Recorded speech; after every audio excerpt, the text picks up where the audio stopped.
taught to use sketchbooks when we were students. It's altogether a different thing, doing what somebody else asks you to do. And my sketchbook usage when I was a student was very self-conscious. I did it mostly because they asked us to do it.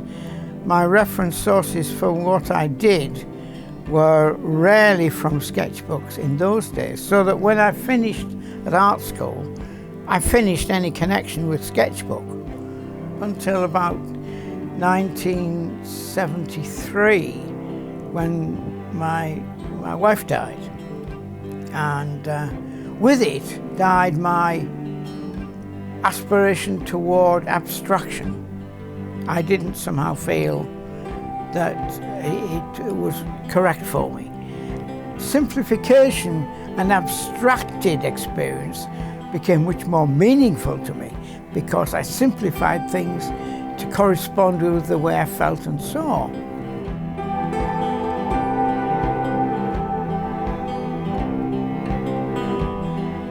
If I was to go back into some other form of development, then I needed knowledge, I needed experience, I needed observation.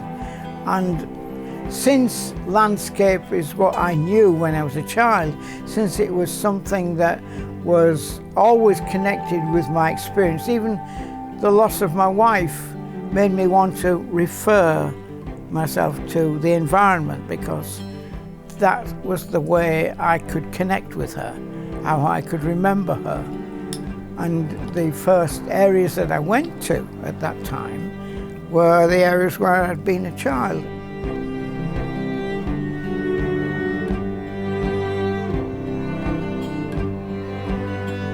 Making connections with it in terms of how do I record this? What do I include? What do I leave out? I had all that to learn.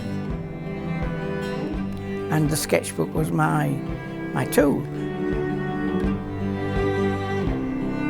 They did enable me to accumulate experience.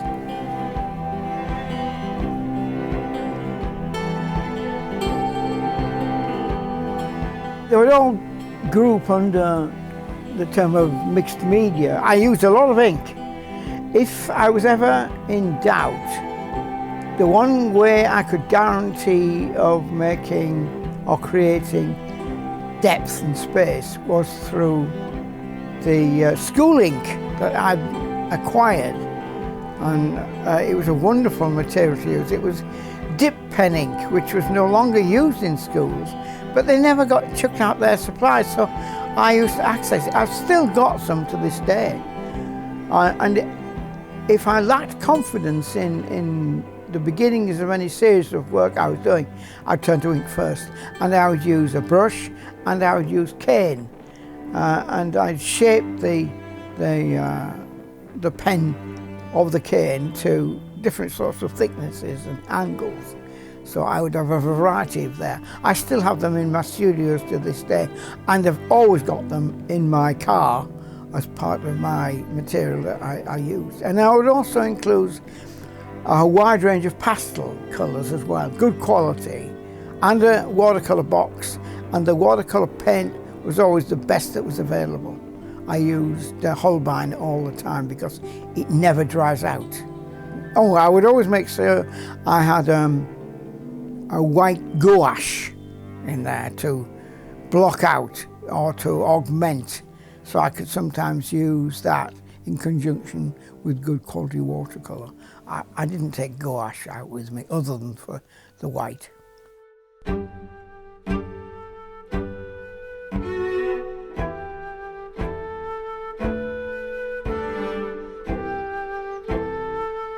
It's different ways of using sketchbook. I have some friends who use the sketchbooks in a very traditional way, and it means the sketchbooks are full, half-finished, half-thought-through ideas, so that they never produce anything which arguably could be called finished.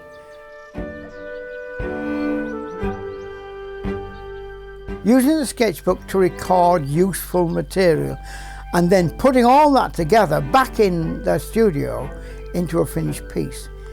I was never as organised as that in those terms. I would hunt for atmosphere and feeling and texture and colour, and sometimes some of the images I would come up with would appear almost as complete things in their own right. But since they very rarely were referred to thereafter, only occasionally, because, as I say, it was an aid to memory. Once I'd done that study, there was no need necessarily for me to look at it again. It was embedded in my thought.